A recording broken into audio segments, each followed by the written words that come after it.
My name is Samantha. I'm 20 years old, and a couple years ago I was working overnight shifts at a Walmart in a small town called Jackson, Alabama.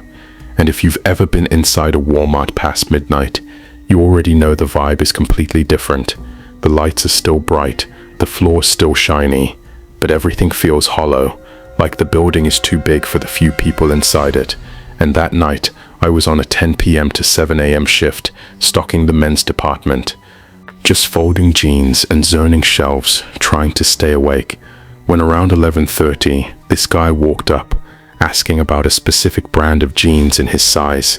He seemed normal, polite even, so I checked the back, told him we didn't have it, and thought that was the end of it. But around 1 in the morning, I had moved over to appliances, and that's when I saw him again. Except this time, he wasn't holding anything, wasn't looking at products, he was just standing at the end of the aisle staring at me. And every time I shifted positions or pretended to focus on a shelf, I could feel his eyes still locked on me.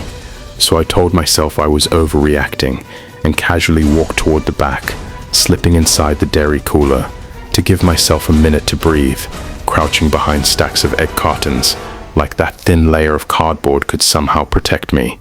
And before I could even calm down, the cooler door suddenly swung open, and there he was, stepping inside, like he knew exactly where I had gone, spotting me almost instantly, smiling in this quiet, unsettling way that made my chest tighten.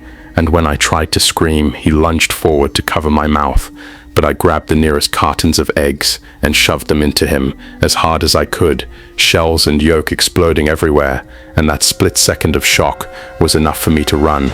I sprinted across the store until I found Bob, one of the older overnight employees, and the man followed us out, acting calm, claiming he was from corporate, and just checking on the store, which made zero sense at 1 in the morning.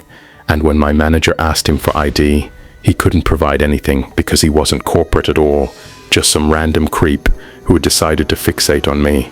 And after they escorted him out and banned him, I refused to ever work another night shift again. But that wasn't the only time Walmart turned into something straight out of a nightmare, because another story happened the Thursday before Black Friday, when the store was packed with shoppers hunting down deals.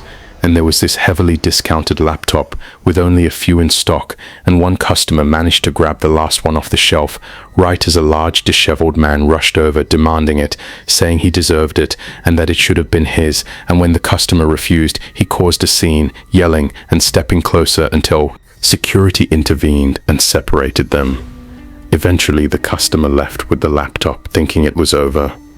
But later that night, while setting it up outside near their backyard pool, enjoying the quiet after the chaos, the motion lights suddenly flicked on, and their car alarm began blaring at the same time.